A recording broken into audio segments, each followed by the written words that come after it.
Yo, and welcome to today's video, which is an insider decade perspective of being a personal trainer in the UK. Now, I'm going to move as fast as I can whilst going into as much detail about my experience of being a personal trainer in the past decade. So, I got into the industry in 2013. I want to say September 2013. And it's now April 2024. So it's slightly over a decade, but yeah, it's more catchy if we go with a decade of personal training. And so what I want to talk about is my experience, and hopefully for some people it can be, going through this history of personal training, they can sort of recognise some of the things that I'm talking about and feel seen, feel heard. And then for people who are entering the industry, it can be a lesson of personal training, like the history of it, certainly since 2013. I'm not going to go back further than that, certainly not in this video, because I think it would take a long time. So yeah, like how I got into personal training personally, a little bit of history. So I go, much like most millennials, right? I was born in 1990. I was told, go and get a university degree, you'll do well, you'll get a good job, and you'll earn a good income. That was from my parents. They both didn't have university degrees. My dad went on to get one, but neither of them had university degrees. And they're boomers, right? Well, mum was a boomer. She's no longer here with us. But yeah, boomers. So they were born at a time where having a university education meant that you kind of were able to get better jobs and able to make more money. And so they passed that knowledge on to the millennials like myself. Go and get a university education, it will allow you to get a job, better quality of life, more money, etc, etc. We're always trying to do the best for our kids. And so I went off to university thinking I was going to get this secondary education and then get a better job and make more money and have a good life, because that's what I was told from my parents. And so for me, I was directed to go into the police. That's the sound of the police! My father had been in the RAF, his father was in the RAF. Neither of them had held sort of the secondary education positions, which would be like being officers, I suppose. And so you don't have to have a university education to do so, but my mum wanted me to go to university rather than go straight into the forces. Iraq war and all that was kicking off, and I don't know, she's maybe concerned that I was going to end up getting killed. Anyway, so I went off to university, decided to do forensic science, because I don't know, CSI, like thought I was going to be in a lab, like, I don't know, working out solving murders, more glamorous than it definitely is. So I went off to University of Dundee at Abertay to do forensic science. And within that first year, so I went off to university, was about August, September time, and my mum had ovarian cancer. Found out about that, so obviously a shock. And then she was given a couple of years. She didn't get a couple of years. She died in the January, and yeah, it was shit. Like, probably an understatement for anyone who's lost a parent. It was horrendous. I didn't go to university after that point. Really, I partied, but I went to the gym. I'd been going to the gym before that, but I continued going to the gym. And it was sort of cathartic. It was a place for me to channel the emotions, the anger, the sadness, to numb myself by basically just beating myself up with weights, putting music on and switching off. And yeah, that and partying, yeah, it was the only thing that sort of gave me an escape through that period. Now after that year of doing so, then got asked, are you going to do forensic science, and reset the whole year, a false start is what they called it. And I decided that I was going to change, that I was going to go, and Abertay did sports science, and I thought I'm going to change and go to the sports science course. I had no idea, what job I was going to do. I just knew that I wanted to work in fitness because it was the only thing that I'd continued to engage with during that tough time. And I'm not even going to say I had some massive vision of helping people with their fitness and bringing people into fitness. It was completely selfish. I liked fitness, and I realised how short life was. I know I'm passing away, and I thought, right, I'm gonna, go and do a sports science degree and I'm going to work in the fitness industry because I seem to enjoy it and I want to work in that space. And yeah, that's also, my dad, rightly enough, was concerned, like, what the fuck are you going to do with a fitness degree? Like, pretty much, you know, it's PE teacher. If you're really lucky, maybe a strength condition coach for a team, maybe a sports scientist, but there's just not that many jobs like that. And then maybe sports coaching.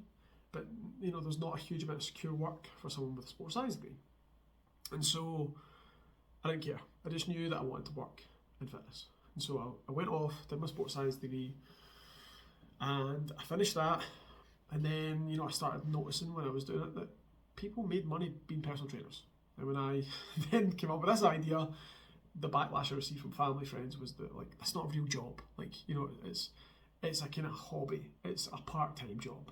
You know, it's something that you do to make a bit extra money on the side. It's not a full-time career being a personal trainer. And it made sense because I didn't know anyone that was a personal trainer, and that's what they did for the job. So I completed the sports science degree, did my level 3 in personal training, finished uni, got a job in a bar, as you do to make ends meet, moved in with my dad, worked in a bar, worked at Tesco, and, you know, my wife at the time supported me in the idea of, like, you know, being a personal trainer. She was like, you know, you should go after it and try it. Like, I'm sure you can. She thought, you know, she's very supportive. She was like, you could do this, you could go and be a personal trainer. People do it. You know, there was people doing it. And so I then went into a gym in Kilmarnock at the time, which was Lifestyle Fitness. Because I remember the receptionist on at the time was Claire. And I was skint, right? I had no money left, student debt, working, you know, little dead-end jobs, with a vision in mind that I was going to save some money living at my dad's and then, you know, make the jump to have a go at personal training. I needed to get some money behind me. Went into the gym, honestly, just to get a free session. Like, I just wanted to train in the gym because I didn't have the money for a gym membership. I was training in my dad's loft where he had like a bench and some dumbbells, and it was a big drop from the university gym to up in the loft.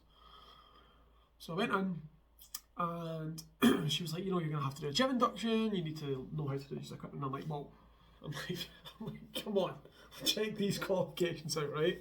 I was like, I've got a level 3 in personal training, I did a sports science degree, like, I know what I'm doing, I can handle the gym. And she's like, really? Like, we're looking for personal trainers. And so I then met the then, at the time, PT manager, personal training manager, it was Kevin. And they told me that, you know, unlike the usual model where you pay rent, you could do hours for the gym, and by doing those hours for the gym, you could get access to the gym, access to the clients, and be a personal trainer.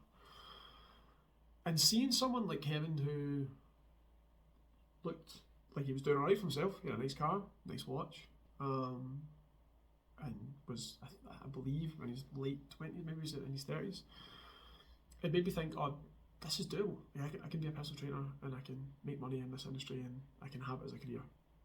So it gave me a little bit of hope. And at that point, I then started doing personal training at that gym, as well as doing other jobs, which was crazy because I was just working 50, 60 hours a week, out from, you know, morning to whatever time at night, and chasing, I suppose, the vision or a dream, right, as cheesy as it sounds, that I wanted to work in fitness. Now, yeah, again, transparency. It wasn't originally because I was like, yeah, I want to help people. It was because I was like, I want to fucking be in the gym. Like, I love it. And so, you know, then I started working in personal training, and you quickly realise that it's not all it's cracked up to be. So initially you think, oh, these guys are making £30 a session, so £30 an hour. They get to work in a gym, in an environment they like to work in. And yeah, it seems like you can make good money doing something you love. But the reality is, it's a lot tougher to get off the ground than that may seem, because the hard thing is getting clients, so marketing and selling to get clients. And when you do your level 3, there's no business. You know, you don't learn any business. You didn't when I did it anyway. You don't learn how to market. You don't learn how to sell. So the only marketing to sales experience that I had was I worked in Fat Sam's in Dundee when I was a student, and I did some PR. I mean, like, bare minimum. the level of PR I did was, here's some flyers, go out there at night and get punters into the nightclub. For every person that you got into the nightclub, you got £1, I think, from the flyer, you signed your name on it, as well as your minimum wage or whatever you got for being bar staff. And I quite liked the idea of making more money. You know, I was driven by making money because I was skint. So I was one of the people who was willing to go up to as many people as possible during those shifts and face high levels of rejection. Because people, if you want to see rejection, try and give flyer to people when they're out getting pissed with their friends. Like, they tell you to fuck off. They throw, so, you know, people throw drink at me. All sorts, right? People just don't really give it, you know, they don't want to engage with you. Like, there's some people that are lovely, like in most things. Some people take flyers, you get your £1 off them. Some people, yeah, are absolute arseholes. And so, yeah, that was my only sales experience. So, and that just basically taught me that, like, rejection is part of selling. Like, in terms of, like, promoting something, you know, you're going to go up to people, and 1 out of 10 people is going to be like, hey, give me that thing. And 9 out of 10 people are going to be like, fuck off, right? Or a nicer way of doing so. And so that was all that I took in personal training with me. And it did help me because I was willing to be rejected. And so, yeah, I think you get sold the dream, £30 an hour, and then you meet the reality, which is it's not that, because you have to work a lot more hours to get those sessions. And the hard miles of the job is the market and the sales, right? Is dealing with the rejection. And so I then started personal training. Because of my attitude, I started to get some level of success, and my wife backed me, and she was like, hey, like, give up the other jobs, go on the personal training. And so steadily, between starting and, oh, it was Alexa talking to us. And so I steadily began to drop down the jobs that I had and go into personal training full time. It was extremely stressful because I think going from being employed, and even though I never done like a proper full-time big adult job, I just done little part-time jobs. You go to work and it doesn't matter what, it does to a degree, but it doesn't really matter what kind of work rate you put in. It doesn't matter how the business does. You get paid your hourly rate. With something like personal training, where you're working for yourself, you can put in a lot of hours and get nothing back. You know, and that can be soul destroying. It can also be very rewarding because if you put the right work in, you get the rewards for it. But everything, it all lands on you, right? And that's amazing because it gives you freedom. Like, it feels like freedom. You are in charge of your own destiny. You are the person that's going to drive this thing forward and get, you know, make a life for yourself, make money and build a career, right? There's no promotional ladder. Like, it's just you. You have to do work. And from my fitness background and being addicted to, like, building muscle and getting stronger and getting fitter, it really worked for me. It was addictive. But it also, in hindsight now, 34 with a kid, I couldn't do it now. I genuinely could not do it now. I couldn't make the commitment that I made back then.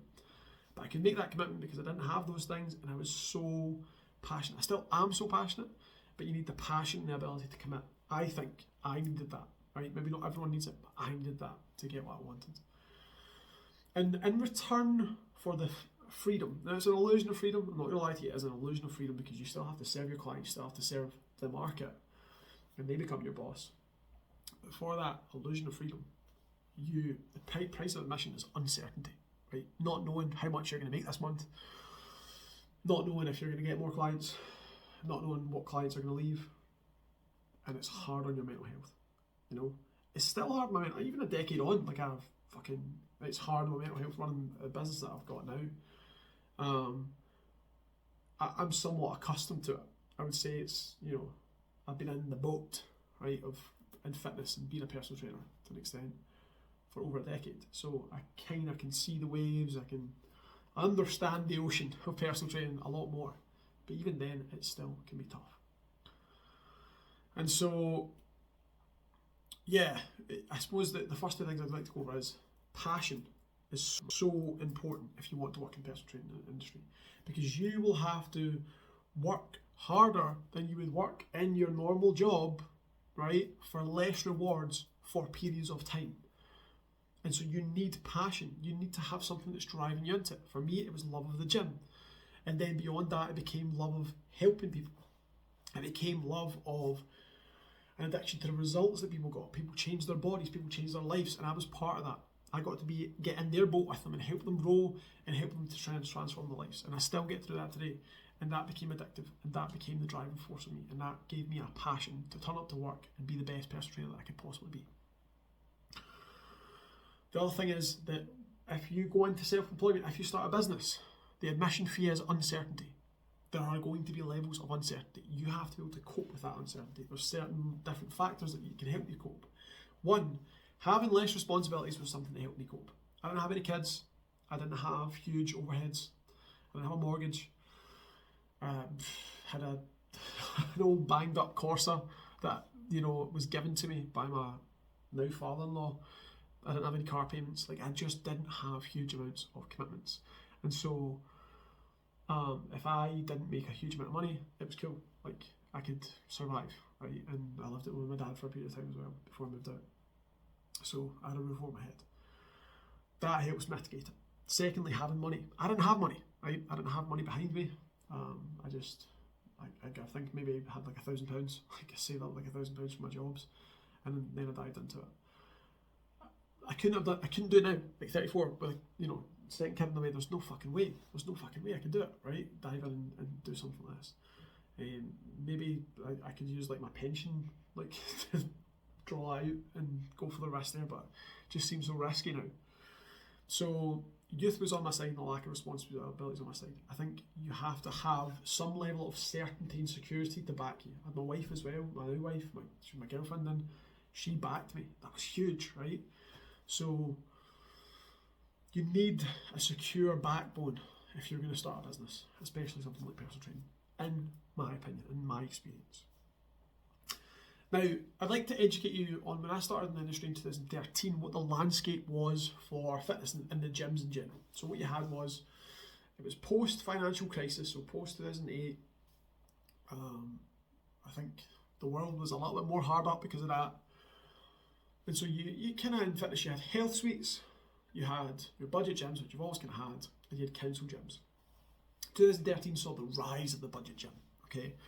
The health suites started to dwindle because people had less money, and because they had less money, less people went into the health clubs and the health suites, and more people just wanted, the gym equipment and less service. And it was very apparent when I started in 2013, and that's what was happening. Because when I first started in lifestyle, it would be fitness first before it changed to lifestyle fitness. You could get there was a fruit bowl and there was a little seating area and get a glass of apple juice, and that came with your membership. There was a sales manager, there was a sales team, there was a service manager, there was girls, there was girls that worked in reception, but they could have been boys as well, or men, or women, or anything in between. And so there was reception staff, and yeah, there was a whole lot of staff, and that just got gutted out, right? And it turned into fucking pin pod on your way in, and it was a manager and an assistant manager, and then it was PT staff that did all the cleaning of the equipment, that did all the classes, and that was their rent agreement, okay? So that is what the model was shifting to in 2013 when I entered it. So I did the skivvying, I did the classes, I did the cleaning, in return for not paying the rent. And that was a good trade for me because I was skint, and it gave me, it meant that I didn't have that outgoing, right? But obviously once you get busy, you want to get off that. And I think that's still the model today, but I think it's a little bit better because we didn't get sick pay, we didn't get sick cover or holiday cover, so you had to cover your own sickness, your own holiday. It was a fucking nightmare, and it basically worked out you were getting less than minimum wage. They changed that because I think the government got involved in seeing what was happening. So if you're noticing I keep looking down, it's because I've got my computer here and it's got some of my notes. So yeah, essentially what you had when I started was you had these corporate budget gyms, like the gym group and the pure gyms, that needed to have staff or people paying rent so they could make money off the rent, or they could make money from the staff by not paying the staff and having PTs do the hours. You had the educators that were making money by selling the dream of becoming a personal trainer and making money working in the gym. and you had the personal trainers that then went on to run the business. And when I started, there was like 8 or 10 PTs. I was at a transitional period where it was going from fitness first, lifestyle, fitness. And I was like one of sort of 9 or 10 PTs. And at the time, I didn't realise how much of an impact this had. But it meant I could get my business off the ground relatively easily. I thought, you know, because it was really good. And maybe, hopefully I am really good, right? Or hopefully I'm half good. And it meant there was like 2,000, 3,000 members. The penetration rate, which is the lovely term for how many people take personal training in the gym, is about 10%. So about if there's 2,000, 3,000 members, 200, 300 clients available within the year, if you like.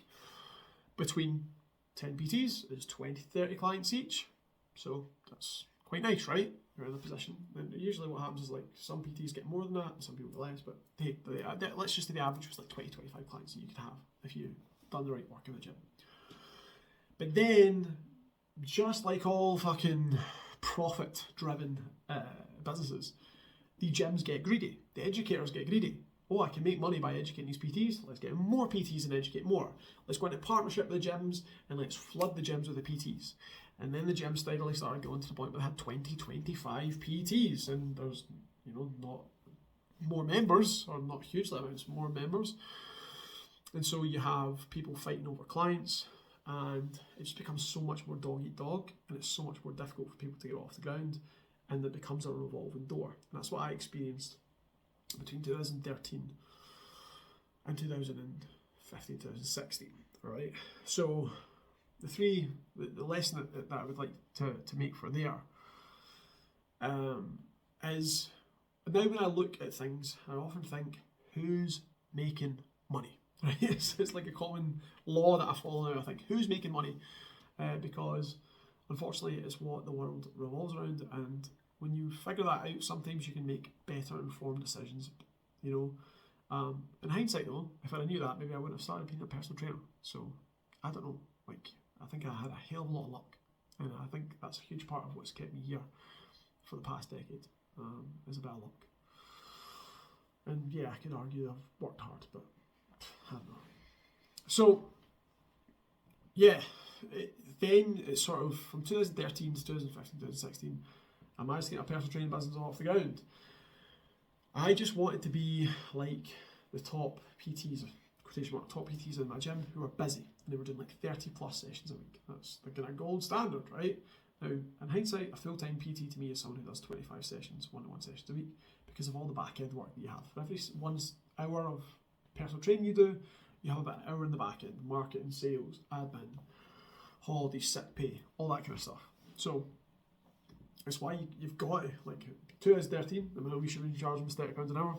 I think now, I think it's probably 40 in Scotland anyway. It just depends where you live and your cost of living, but I think probably 40 is where people should be charging an hour, which really becomes £20 an hour, which I think is fair. It's fair for a good personal trainer.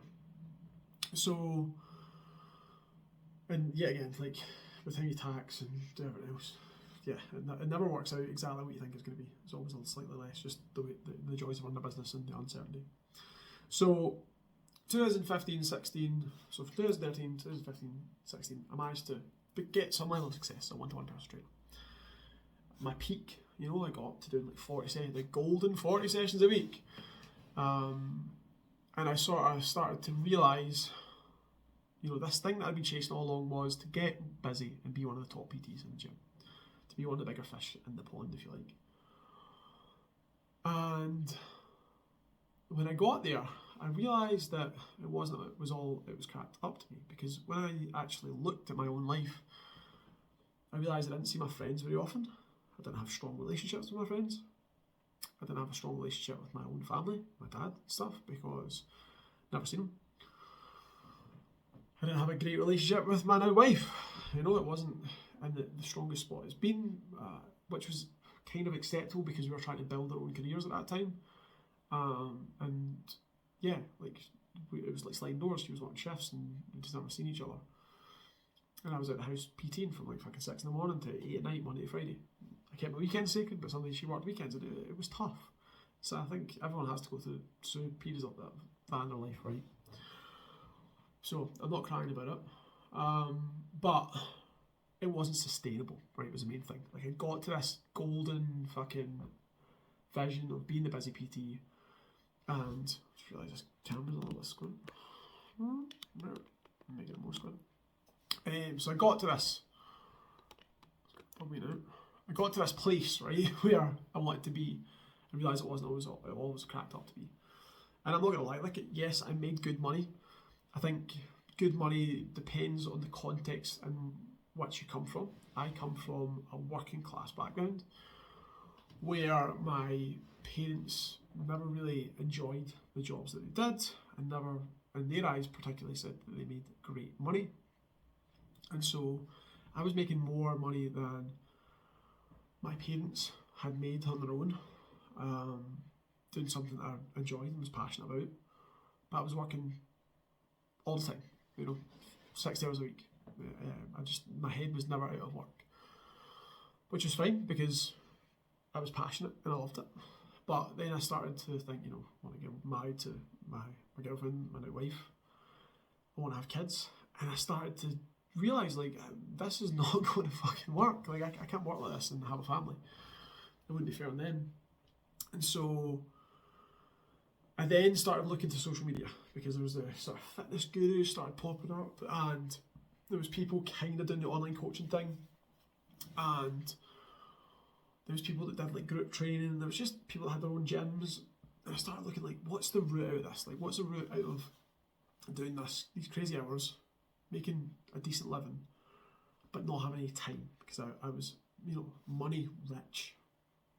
Getting in context, I think I was probably making like 40k plus a year, which was still is good money to me, right? And I started to realise that it's not money that's really the concern for me anymore. It's time. I ain't got any time. Started to realise that I didn't have any time. And so that was a thing for me that I needed to solve, right? Because I had got to this golden spot where I was a busy PT, busy one-to-one PT. But I didn't have time, and I didn't know about my long-term security. Like, being a one-to-one personal trainer, there's no security, like, running a business anyway. Like, there's uncertainty. That's part of being self-employed. And it's the flip side of that, the freedom that gives it the allure. But I also had no pension. So, when you talk about, like, I was making good money, but I didn't put any money in a pension because, a young person that hadn't even thought about those things. But I started to think about those things, like, especially my wife got her job in the NHS, and, I was thinking, she's got security, she's got pension, she's got sick pay, she's got all these things. I don't have these things, right? And so I have good sort of income monthly, but I have no long-term security. And can I continue to work all these hours? Like, if I have a family? Now, some people do, and that's fine, like, if it works for you, but I just didn't think it was going to work for me. And so I started doing the group thing, and I had some success, but, I still was concerned that it wasn't going to be the thing. So I put the groups together, and I was still working the crazy hours, and then I got married, and my wife kind of gave me, rightfully, a bit of a sort of, not an ultimatum, because I don't think she would have left me after I got married, hopefully not. But she was like, you need to sort your shit out. Like, if we're going to have kids, this can't be the way. You can't be out of the house from 6 in the morning, 8 at night, and never see, kids that you're going to have. And so that's around about the time, I think that's probably like we got married in 2018. So like 2017, 2018, I started flirting with trying online coaching, going on social media, doing some small group training. But I didn't really go all in. And after I came back from getting married, I decided to invest in one of these gurus. And fortunately for me, I didn't get burnt. Like, I got a good set of guys, and Tim and Andy, I think it was the GTA, or it wasn't GTA. It was like the Fitness Accelerator. I can't remember the name of it. And it was basically teaching you how to market and sell group coaching. So for me, I didn't have a gym, but I had access to like hall hires, and I did some like boot camp stuff outside, and these guys were offering a way to fill those programs up and get away from the way that marketing I did, which was word of mouth and chapping doors. figuratively, like going up and speaking to people on social media or speaking to people in person and trying to bring them into my service. And so that then I learned about marketing, like how to do copywriting, how to do Facebook ads, how to actually sell properly. Like no one had ever taught me how to sell fitness and personal training and package it up in a way that made sense for a business and made sense for the customer. And I learned all those things from them, and my business grew. And I started doing larger group training instead of just doing small group training. And I finally started to get some time back. It wasn't a huge amount of time because I ended up then becoming a salesperson. Like I was on the phone a lot doing sales. But I started to get a lot of time back, and I started to see a path like that I could, instead of being a sole trader, personal trainer, that I could have a fitness business, right? That I could, grow it big enough that it could make enough money that I could be secure and have a sort of a salary, right, like within a business, and that I could also have other people come in and help me. And I'd never seen that before. I'd always just thought it was going to be me against the world. And so I'm very thankful that Tim and Andy helped me. Obviously, that had a cost, and that was scary. But I think at the time they said, I'm not advertising them at all because like, I don't know what the program's called now, but like I think it was like £5,000 was like a big sum of money, especially because I think we just bought our first house and then we just spent money getting married. So any money that I had put, behind nest egg that I built or anything, it was obliterated. And then I went and spent £5,000 on learning how to market and sell group training in the hope that it would lead to something, because something had to change. I just got to that point where something had to change. So I then, learned how to do group training, learned how to market, learned how to sell.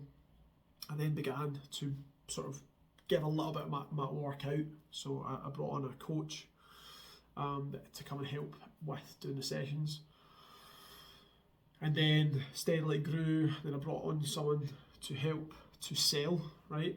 I've got a really itchy eye now. I'm just gonna...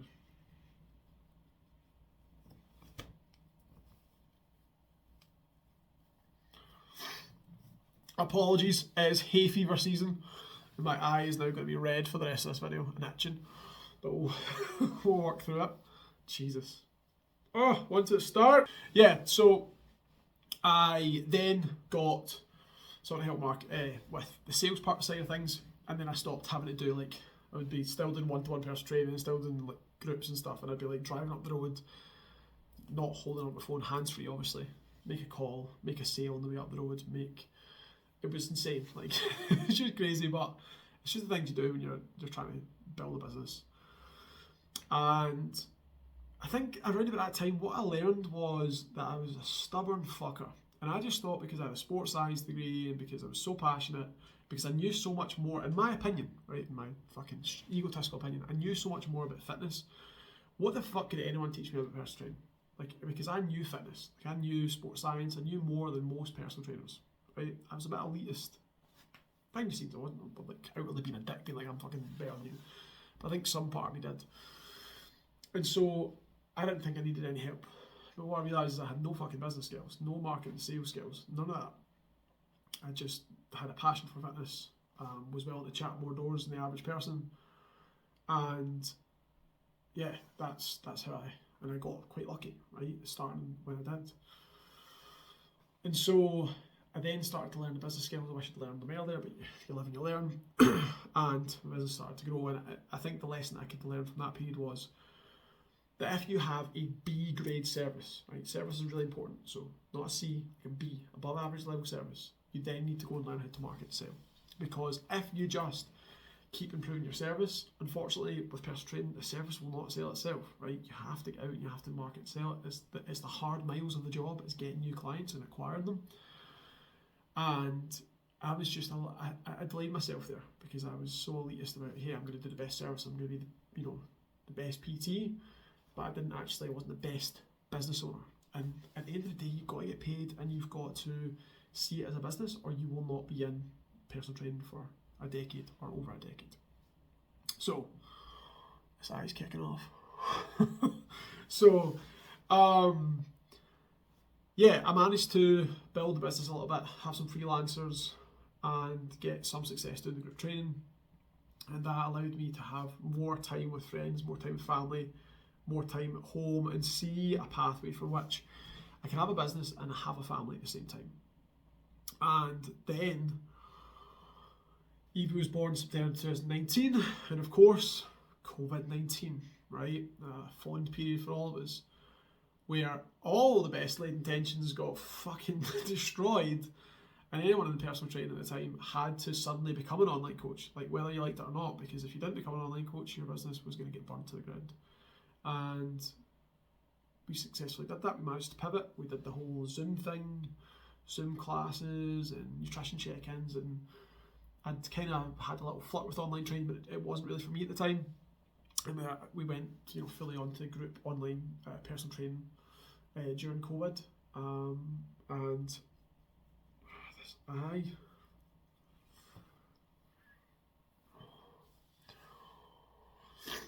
so we went fully online with the group training, and during that COVID time, I got to spend more time with my daughter Evie as she developed from a tiny baby, which was amazing. And I love that time period. And I think we all have, although COVID lockdown was hard for all of us, it gave us some time, to step back from our busy lives. I think a lot of people appreciated that. Some people didn't. Some people had to fucking work on because of the jobs that they do. My wife had to work on, for example, after mat leave. But I think they kind of joined up quite well, lockdown mat leave, actually, thinking about it. But yeah, it sort of taught me that in business you have to be able to roll the punches, because there were some people that didn't go pivot online and their business got squashed, and some of them managed to recover after.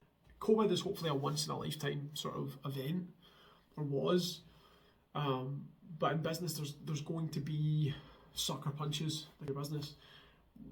The one thing that's true is change is inevitable, and so you have to be able to move with the times. And COVID really was an opportunity to see if you could roll the punches, and right in our business did. We went online, we managed to keep people happy. But what we also, I think, learned is that the most important thing about being a personal trainer, about being a coach, and about being in the fitness industry is connecting with the clients and connecting with the people that you work with, because that is really what people are invested in. They're invested in the fact that you are going to get into their boat with them and help them to fucking row that thing in the direction that they want, to the goals that they want. Or that you're going to bring them into an environment that makes them want to row the boat harder. Or you're going to bring them into an environment where there's other people in boats beside them, right? That makes it more of a collective. Sorry for all the boat metaphors, I love them. But that's to me the essence of fitness. It's like that connection with people through. We're all fucking human. We all have to look after our health. We all have to look after our fitness at the end of the day. And it doesn't matter if you're fucking up here or you're here in terms of what you do for work or your background or whatever. Burpees will fucking soon find you out, right? Working out at the gym, 60 kilos is 60 kilos for me or for you or for anyone, right? And so it's an equaliser, and it's a thing that we can all bond over and we can all connect together with. We can all be like, that workout was really tough. And I think that's awesome. And that's one of the things I love about it. So that's what COVID taught me, is that the fitness, it's not about who's got the fanciest training methods. It's not about, who's got the best sports science knowledge. It's not about who's got the fucking nutrition certificate. It's about who cares for people and who cultivates a coaching program that makes people cared for, that strengthens community ties, that makes it fun, that makes it engaging, that makes people want to turn up and get fit and want to get healthy and want to get stronger, or whatever it is that they're there for. So after COVID, 2019, sort of 2021, we had the rubber band effect, where it was like online training, like there was all this boom, man, and online gurus, people try to teach people how to sell online coaching. I'm not gonna lie, I got like an online coaching guru type and ended up wasting a lot of money. I'll be transparent about it. £9,000, right? Learning how to coach online. I made some of it back, but I don't think I made the whole £9,000 back. But it was doing like high ticket online coaching. It didn't fit. Like some people still do it. Some people it's their thing. It didn't work for me, right? it didn't fit for me, it didn't fit for my client base. Yeah, it didn't gel with me. I didn't want to do it. It was high pressure sales tactics and fucking DMing people and all sorts. And yeah, it was sometimes in business you've got to try things out. Sort of wear different business models. You know, how I go of them. It wasn't for me. So we had this massive boom in online coaching, big boom in like gurification of the online coaching. I think the online coaching market experienced 100 times the growth that it probably should have, right? Maybe not 100, but like 10, 15 times. And then we had the rubber band of where we went back to normal. People could go back to personal training, people could go back to group training, which was great for us because we were predominantly a group training business, and I wanted to go back to that very much so. It's my preferred business model, and it's my preferred way to coach as well.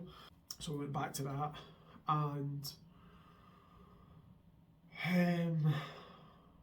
yeah, so we went back to group coaching. There was a little bit of growth there because people wanted to get back to sort of face to face, and our communities grew quite a lot.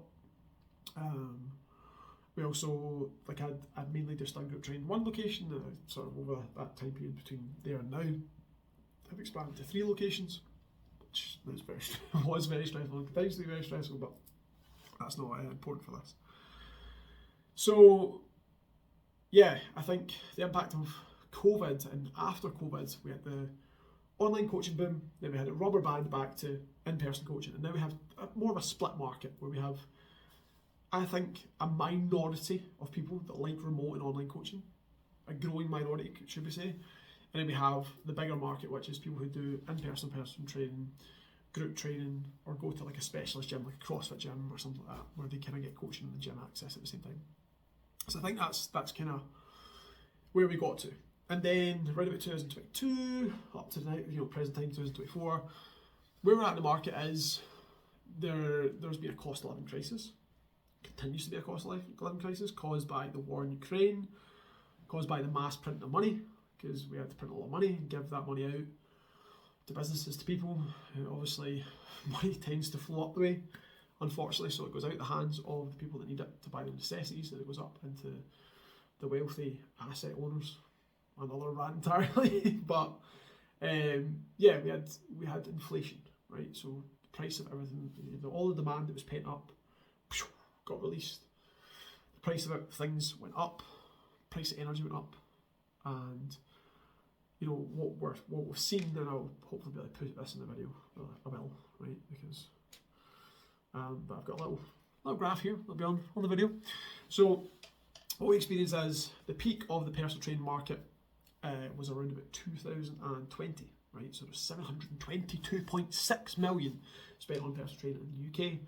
That was peak. And then in 2021 it contracted to 538.6. And in 2022 it stayed contracted to 635. So it's roughly a 12% contraction, right? So 12% less money has been spent on personal training at this present moment. It could be less than that. It depends, because that's the stats from up to 2022. It could be the same, it could be more, but my experience is probably it's kind of the same. So there's been a 12% contraction in the amount of money that's spent in personal training. At the same time, there is 12% more personal trainers now. At the start of my journey, when I was in that gym, it was 8 to 10 of us in 2013. It then went up to like 20, 25, around about 2015, 2016, maybe 2017 before I left. No, I didn't actually leave until COVID, 2019, but I kind of started doing the group thing, right, around about 2017, 2018. So, yeah, by the time that I was leaving personal training in the one-to-one capacity, mainly 2019, there was like 20 PTs. So there was double the amount of PTs, and there was about the same amount of business. And so that meant that the revolving door thing that we talked about in terms of business model, where educators make money, the budget gyms are making money because they've got the staff coming in doing the hours instead of having to pay staff properly. Those two are winning. The PTs actually are the losers at the end of the day, and the clients that sometimes work with some of the people who are not super passionate and not like people, I think, that are getting into the game for the right reasons as well, get burnt as well. So a lot of people get burnt, and I think we're getting to peak guru now. So we've had as many gurus as we're going to get, fitness gurus. I think that all the sort of fakes and the phonies are getting found out, and the people who aren't actually willing to get in the boat and help you with your personal training business stuff, I think they're getting found out, and there's going to be less gurus because there's less PT market, so there's less guru market, and we've peaked there. I think we're going to see a reduction in people entering the personal training industry as it becomes an industry that people realise is tough, okay? And I'm not, with this whole Decade Insider, like, I might sound pessimistic, but personal training has completely changed my life. I love it, and I hope to stay here for the next 10 years. But I think I just want to paint a picture of, like, a realistic picture of what my experience has been over the 10 years and where we're at now. So the market has contracted. The online personal training space is going to steadily grow, but it's came off the boil. Like, it's not as crazy as it was. I think that we're going to see the divergence of fitness and personal training continue, whereby you've got little micro gyms and micro communities that serve certain populations. So for us at BanksFit, we mainly work with people over the age of 30 or over the age of 35, and we help people who have fell away from fitness to get back into fitness, okay, and to do so in a sort of welcoming, engaging community that puts their experience of having fun and having a good time and training with people that make the experience good, right? That's kind of the market that we serve, if you like. And so I think there's going to be more of that, where people specialise in certain different markets: CrossFit, High Rocks, powerlifting. There's more like pockets of fitness, if you like. And there's going to be more micro gyms and more micro communities that serve them. I think the online coaching, the thing that the online coaching is going to come up against, the ability to have apps that are run by AI coaches, right? I think that that's going to damage some of the online coaching, because why do you need someone else to sit and do the online coaching part when you can have an app for like £5 a month that does all these things for you? Of course, there's an argument that you need the human element and the human accountability and the human connection that these things can't provide, but people don't care about those elements of human connection when it comes to buying things. Like, I use Amazon for everything now, so there's certainly going to be a market and an appetite for just having like the cheap basic level of coaching that is automated, that's kind of supported that way. And I think there's going to be that divide of luxury, where people go to the micro communities or they go to the gym and they sort of pay a bit extra to get that specific level of service, that human connection and all that. And then there's going to be certain people that go down the route of the budget-friendly gym with the app and stuff like that. I think that's the two polar opposites, and there's obviously stuff that happens in between there, right? That's where I think that the market is going now. In terms of market size, so if we look at the 2022 market size, 635.5 million was spent in the UK in personal training. For the amount of personal trainers that exist in the UK, that's 15 clients at £140 per month, which leads to them having £25,400 a year. Which, when I looked it up, that is roughly the average salary of a personal trainer. And so I just want to put that out there, because I think some people, comparison is the thief of joy. Like, when I used to look, I started off as PT, I was just like, look at the guys that did the 40 sessions and be like, I want that. Like, they've got the nice watch or the nice car. Yeah, again, I'm not materialistic. I wasn't looking at it from the perspective of wanting the materialistic stuff. I was looking at the security that they had for me, right? That they could have a house, that they could have a car, that they had a lifestyle that was secure, and they could have nice things. They could go on holiday and stuff like that. They could afford to do experience, like to have experienced life whilst doing personal training. I seen that and I wanted that for myself. So yeah, I think like when I had I started out, I was just like, I wanted to be at that point. And so I only really looked, it's like fitness, when you look at fucking people that are sculpted, right, that are in great shape. You look at the people that are in the best shape. You don't look at the people that are in the average shape, you look at the best. And so it feels like the gap's huge between you and those people, and that comparison can, be quite painful. And so I think that this gives a baseline for people in personal training. If you're in personal training, or if you're starting personal training, the average personal trainer in the UK at the moment, based on these stats, should make about £25,400 a year. Maybe you don't want to be average, and that's completely fucking fine. but understand that you're going to have passion, that you're going to have to develop the business skills. And it's going to be a long haul, and it's going to be a bumpy ride, and it's going to be chaotic, and it's going to be uncertain, and it's going to be tough, and there's going to be hard miles. But if those hard miles, I think when it comes to work, both my parents worked jobs that they hated, and I think that's what took me into personal training. I wanted to do something that I enjoyed, I wanted to do something that I was passionate about, I wanted to be happy going to my work. I think the key thing is that your work has to, in my opinion, it doesn't do this for everyone, but for me, right, it has to give you more than it takes from you. And personal training for me does that. I don't think it's going to do that for everyone. And if you can make it tilt so that it gives you more than it takes, you can have a great career and you can have a good lifestyle, and you can endure the hard miles and the hard work and the things that are not so fun about the industry. But yeah, that's really it. I hope that this video is interesting. I hope that this insider 10-year sort of travel with me has been informative.